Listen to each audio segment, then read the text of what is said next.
It is 9 p.m. The floor is empty, but one desk is still glowing. This is the modern Superman manager, chronically stressed and grinding through the evening to clear a backlog of decisions, while their entire team waits for their approval to move forward. Inside that manager's head, a specific belief is keeping them at their desk. If you want something done right, you have to do it yourself. But here is the paradox. This exhaustion is self-inflicted. These capable, intelligent leaders are actively refusing to use the single tool designed to save them from this exact scenario: delegation. We often treat the failure to hand off work as a simple time management flaw. The data tells a different story. Task hoarding is a profound, largely subconscious psychological defense mechanism. To see the actual cost of this behavior, we have to look past the individual's desk and examine the entire global corporate landscape. This chart outlines a specific vulnerability. Nearly 46% of organizations identify the inability to delegate as the primary catalyst for leadership failure. But on standardized assessments, only 19% of rising leaders demonstrate strong delegation skills. By promoting highly competent experts who are psychologically unequipped to hand over control, organizations are building structural bottlenecks right into their management chains. What actually happens in a manager's mind the exact moment a delegable task crosses their desk? This curve maps a cognitive trap called temporal discounting. It shows how our brains assess value over time. Notice how the perceived value of a future reward drops off a cliff compared to an immediate cost. To the manager, spending 4 painful hours today training an employee feels incredibly heavy. That immediate friction outweighs the abstract benefit of saving 4 hours every week for the next year. This is compounded by the expert blind spot. Because the manager's skills are highly intuitive, they underestimate how long it actually takes to teach the foundational steps of a task to a beginner. When a manager says, "It's faster to do it myself," they are not optimizing for long-term efficiency. They are optimizing for the immediate reduction of their own anxiety. The math of time explains the initial hesitation, but the refusal to hand over work is rooted deeply in how a leader perceives the quality of the work itself. Psychologists call this identity fusion. For high performers, the work is a direct reflection of who they are. Because of the faith in supervision bias, these leaders naturally overvalue a final product simply because they personally controlled its execution. Behavioral economics frames this through prospect theory. In the human brain, the pain of losing control and risking a drop in quality registers twice as severely as the joy of seeing your team grow and succeed.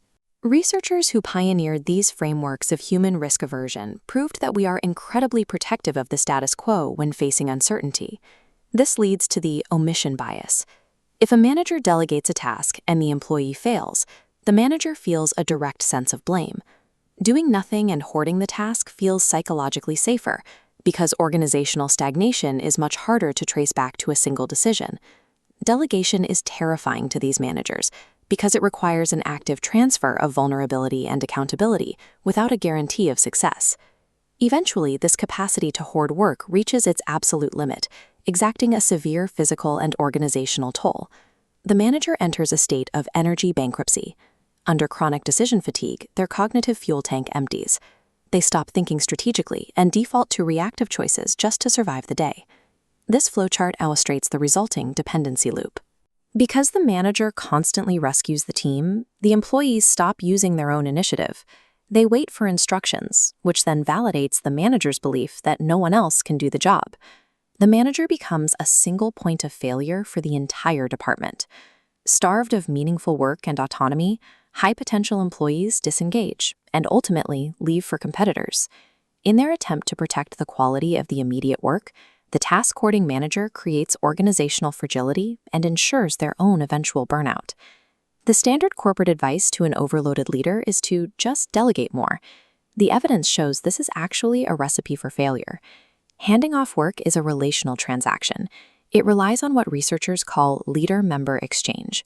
A manager will never release control until they have established a specific, calibrated level of trust with their subordinate.